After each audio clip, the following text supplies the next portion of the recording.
Praise the lord. ఆత్మస్వరూపి అదృశ్య దేవుడైన త్రియేకనాథుని నామములో మీ అందరికీ ఆత్మఫలము, ఆత్మవరములు, ఆత్మానందము, ఆత్మాభివృద్ధి మెండుగా నిండుగా కలుగునుగాక. ఈ దినపు యేసయ్య జీవపు మాట. పేతురు రాసిన మొదటి పత్రిక 2వ అధ్యాయం 5వ వాక్య భాగము. మీరును సజీవమైన రాళ్లవలె నుండి ఆత్మ సంబంధమైన మందిరముగా కట్టబడుచున్నారు. అనుదినము ఆత్మలో ఆనందించుచు ఆరాధించుచు ఆత్మచేత నడిపించబడుచు యేసయ్య ఆగమనము కొరకు ఆయుత్తపడుటకు అనుదినము ప్రయాసపడుచున్న ఆత్మ సంబంధులారా, ఆత్మీయులారా, మనమందరము ఆత్మ సంబంధమైన మందిరముగా కట్టబడాలి. అందుచేత ఆత్మ మనతో ఎప్పుడు నివాసం చేయాలి. ఆత్మ సంబంధమైన మందిరముగా కట్టబడినట్లు సజీవమైన రాళ్ళు కావాలి. ఆ సజీవమైన రాళ్ళు మనమే గనుక మన జీవిత విధానము సజీవమైన రాళ్ల వలె మారాలి. క్రీస్తు యేసే ముఖ్యమైన మూలరాయి ఉంటుండగా అపోస్తలులు, ప్రవక్తలు వేసిన ఆ పునాది మీద ఆత్మ సంబంధమైన మందిరముగా కట్టబడాలి.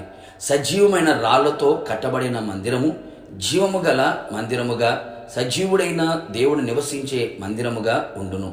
నిర్జీవమైన రాళ్ళు కూడా ఉన్నవి. అపరాధములతో పాపములతో ఉన్నవారు, సుఖభోగముల యందు అనగా దేవుని కంటే ఎక్కువగా సుఖానుభవమును కోరుకునేవారు, క్రియలు లేని విశ్వాసము, ప్రేమ కలిగిన వారు, కృతజ్ఞతాస్తుతులు చెల్లించని వాళ్ళు, శరీరానుసారమైన మనస్సు గలవారు. ఇవి నిర్జీవమైన అనుభవాలు. ఇట్టి స్వభావాలతో ఆత్మ సంబంధమైన మందిరము కట్టబడదు అని గ్రహించాలి. సజీవమైన రాళ్లతో కట్టబడాలి. పరిశుద్ధ గ్రంథములో యెహోషువ నాయకత్వంలో యోర్దాను నడుమ యాజకులు కాళ్ళు నిలిచిన స్థలములో 12 రాళ్ళు తీసుకొని వాటిని నిలబెట్టుడని సెలవిచ్చెను. అవును ప్రియులారా, నిబంధన మందస్సము మోయు యాజకులు అనగా సంఘక్షేమమే తన ప్రాణముగా ఎంచి భరించుచు సంఘాన్ని గూర్చిన చింత, భారము, బాధ్యత కలిగిన సేవకుల యొక్క నడిపింపులో మనం ఉండాలి. అట్టి నడిపింపులో ఉన్న మనము లోబడిన ఆ రాయి సజీవమైనది. ఆ రాళ్లకు సున్నము పూసి ధర్మశాస్త్ర గ్రంథములో ఉన్న వాక్యములు రాయమని చెప్పాను. అవును ప్రియులారా, మనలో ఏ భేదాభిప్రాయాలు ఉండరాదు. కులము, డబ్బు, స్థితిగతులు గూర్చినవి మనమందరం ఒకే కుటుంబ సభ్యులమని గ్రహించాలి. అందుకే సున్నము పోయబడాలి. వాక్యముతో మనం ఎప్పుడూ నింపబడాలి. వాక్యానుసారముగా నడవాలి. అంతేగాక సరిహద్దు రాళ్ళు పాటించుము అని వ్రాయబడి ఉన్నది. మనం ఏర్పరచబడిన వారం. అన్యజనుల నుండి ఆయన మనను వేరు చేశారు. లోకమునకు మనకు హద్దు ఉండాలి. మనము లోకములోనికి వెళ్ళకూడదు, లోకము మనలోకి రాకూడదు. ఇది సజీవమైన రాయి. ఇంకను మనము కాలుచున్న రాళ్ల వలె మారాలి. అనగా పరిశుద్ధాత్మలో ఎప్పుడు కాల్చబడుచు మండుచు ప్రకాశించే వారిగా ఉండాలి. వాక్యమును ధ్యానించుట చేత మన హృదయములు ఎప్పుడు మండుచు ఉండాలి. జయ జీవితముతో నడిపించాలి.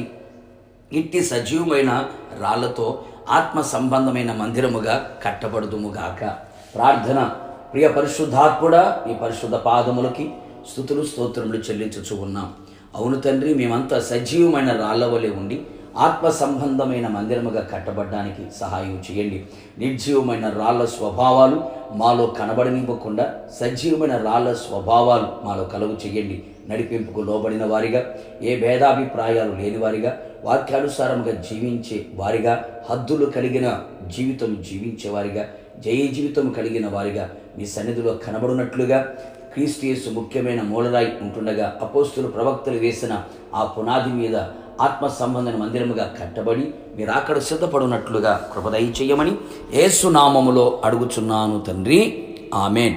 నిశ్చయముగా మీరును మీ కుటుంబ సభ్యులందరూ సజీవమైన రాళ్ల వలె ఉండి ఆత్మ సంబంధమైన మందిరముగా కట్టబడుదురుగాక. God bless you.